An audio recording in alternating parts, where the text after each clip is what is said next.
Now, I will take up GST registration, the provisions relating to the GST registration. GST registration is a fundamental link between the tax administrator and the taxpayer. Tax administrator collects various information about the business transaction of the taxpayer through compliances of various return. GST, we all know that the GST is destination based consumption tax. However, GST registration is origin based. What is mean by that is that the GST registration is to be done from the place where the supply is made. Further, the GST registration is state specific. For example, a person taxpayer is having a business from where he makes the supply is in Maharashtra and also having a business from where he makes the supply from Karnataka. The person needs to take two different registrations, separate registration, one in Maharashtra, another in Karnataka. So in one state, one registration. However, there is a provision that if the taxpayer is having two separate business verticals, he is having an option to take the GST registration separate according to the business vertical, even if the businesses are in the same state.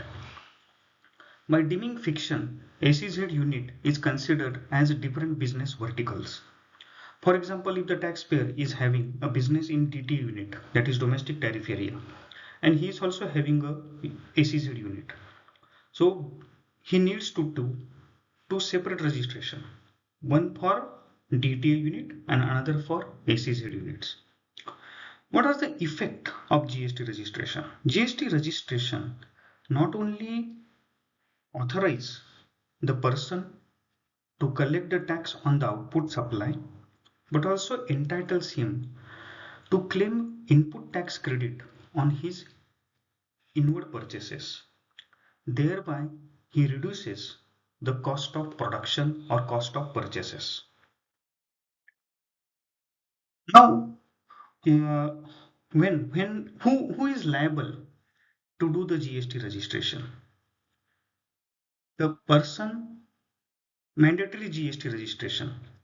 The person whose aggregate taxpayer whose aggregate turnover exceeds rupees 20 lakh, he needs to mandatorily do the GST registration. However, if most of the business transaction of the person is B2B, then even if the turnover is not exceeded rupees 20 lakh, it is better for him to do the GST registration so that he can claim ITC on his inward purchases and also can pass on the credit on his through outward supply to his customer so that he will remain competitive. And the person who are not liable under section 23, it is under section 23 of the CGST Act, it is given that the who are not liable for the GST. The person who is doing exclusively exempt supply. What is exempt supply? The supply which is exempt by exemption notification under CGST Act or under IGST Act, or a person who is doing a non-taxable supply. What is non-taxable supply? Non-taxable supply means a supply of alcohol for human consumption, petroleum products, natural gas, etc. So if the business is exclusively of exempt supply or non-taxable supply, then the person need not do the registration. Let's take an example. Suppose a person who is doing a supply of petroleum products. Along with that, he is selling lubricant oil, maybe of 5 lakh rupees, and petroleum product of 5 crore rupees. He needs to do the GST registration because aggregate turnover will include non-taxable plus taxable supply. And he needs to do all the compliances of the GST of filing of return. Further, a person whose supply is subject to RCM, that is the recipient is needs to pay the GST, is not liable to do the GST registration. Let's take an example like GTA service provider or the advocates. The recipient is liable to pay the tax when they avail advocate service. Therefore, the advocate need not register. However, always looked the GST Act, what is the other side of the coin? That the advocate, suppose the advocate has taken a premises on the rent and he has not registered under GST. Now on the rent invoice, there is 18% GST.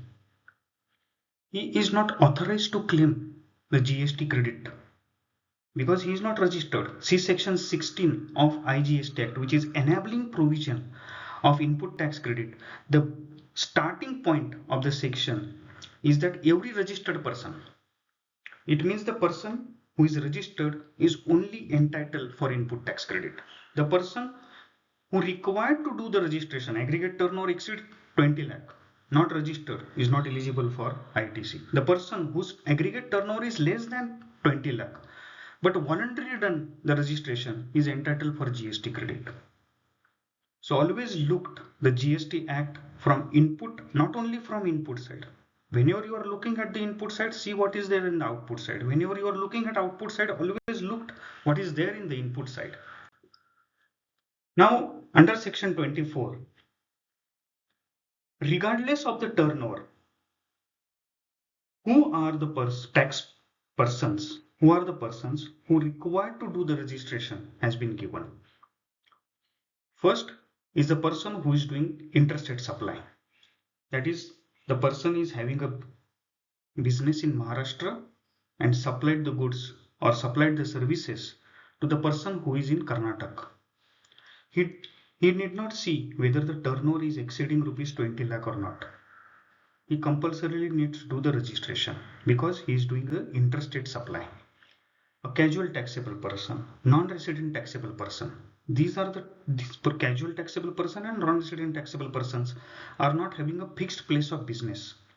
They need to do the mandatory registration irrespective of aggregate turnover, amount of aggregate turnover. Further, the registration for casual taxable person and non-resident taxable person has been given only for 90 days, which can be extended with a proper approval for the next period of 90 days. Then the next is e-commerce operator. The person who is not only e-commerce operator, the person who is supplying the goods or services through e-commerce operator needs to do the compulsory registration. An input service distributor, an agent, aggregator of services. What is aggregator of services? Like see section 9 levy provision. For example, Ola, the who is providing the service? The cab owner is providing the service. Who is availing the service? The passenger is availing the service. But the cab owner will not pay the GST. Under reverse charge, the person who is availing the service will not pay the GST. Ola will pay the GST. It's called as aggregator of service. There, these persons should not see whether the turnover exceeds 20 lakh or not. They have to do the compulsory registration. If you see this list, most of these taxpayers are not allowed to register themselves under composition scheme. You should link the GST Act one provision with another provision.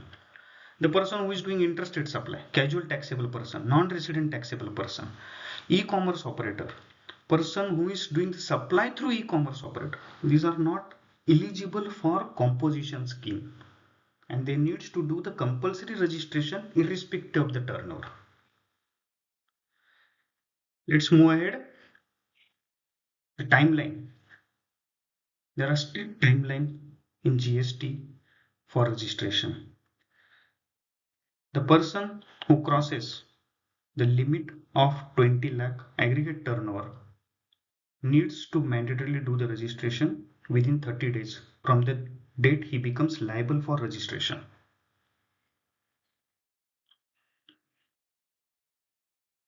And the casual taxable person, non-resident taxable person needs to do the GST registration 5 days before, at least 5 days before the commencement of business. What is the implication of these timelines? It's very important. Let's take an example. Suppose a person's turnover exceeds rupees 20 lakh on 1st July. He filed the application for registration on 25th July. So within 30 days he filed the application. Registration is granted on 5th August. What is the effective date of registration? Is 1st July 25. What is the implication of this? That from 1st July to 5th August, whatever are his purchases of input services or capital goods, he is eligible for the input tax credit. Now let's take another example. Suppose the person apply for registration on 5th August and the registration, that is his turnover exceeds rupees 20 lakh on 1st July. He applied for registration on 5th August, means after 30 days. Registration is granted on 25th August. So from 1st July to 20, so effective date in this case is 25th August. So the any purchases of input services or capital goods is not eligible for credit for purchases from 1st July to 25th August or 24th August to be very precise. For why I have not said the input goods? Input goods, there is separate provision, section 16 of CGST Act, that any purchases of the input goods made 1 year prior to the date of registration, the person is eligible for input tax credit, provided that input in the form of input or in the form of WIP or finished goods are in the stock. It's very, very important to understand what is the effective date of registration. In case of voluntary GST registration, that is the person's turnover is not exceeding 20 lakh, but he apply for registration, the effective date of registration is the date when the registration is granted. Then there are one more point. There is a common portal for GST registration. The person who is in Tamil Nadu or the person who is in Assam, the same portal is there, same procedure is there for GST registration. After GST registration, there are provisions relating to the amendment to the GST registration. The amendment to GST registration is can be classified into three broad categories. One is core field, another is non-core field, and third is change in mobile number or email ID. What are the things are covered in the core field? Is the legal name of the business, principal place of business, additional place of business, addition or removal of the place of business, or addition and removal of stakeholders, like in partnership firm, change in partners, addition of partner, or any partner is retired from the partnership firm. All these, the application, this is called as core field amendment. Once the application is submitted, this needs to be approved by the proper officer. If the proper officer is having a question, he will ask that question through portal. You need to give the reply. All these are having a timelines. Suppose the timeline is over, you cannot file the reply. So then there is a non-core field. Non-core field is like change in the product or the services that you are providing, bank account details, business contact details, trade name, etc. This is getting amended immediately on submission of that application. Then mobile number and email ID, that is also not required any approval, that gets amended immediately on verification of the OTP. That takes me to the GST registration cancellation process. There are two ways to do the GST. There are two methods to do, or there are two ways to do the GST registration cancellation. One by the proper officer, and second by the taxpayer himself can do the GST registration cancellation. In under which circumstances the tax officer do the cancellation of GST registration? One, if the registration is obtained by fraud or misrepresentation.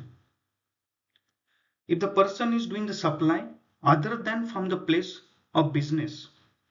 If the person is issuing the invoice, tax invoice, without actual transfer of goods or actual provision of services.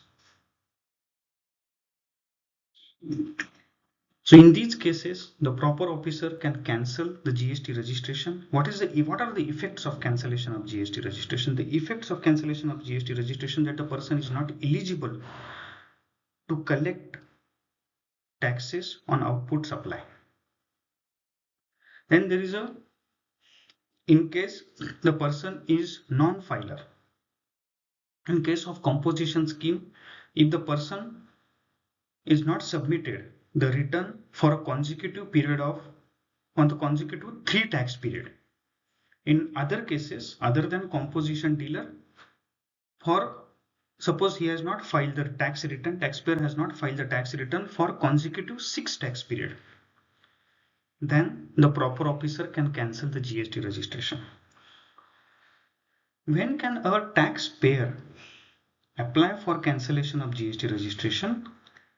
He needs to give the information about how he is reversing the input tax credit on the goods which are in the stock or paying the tax in cash.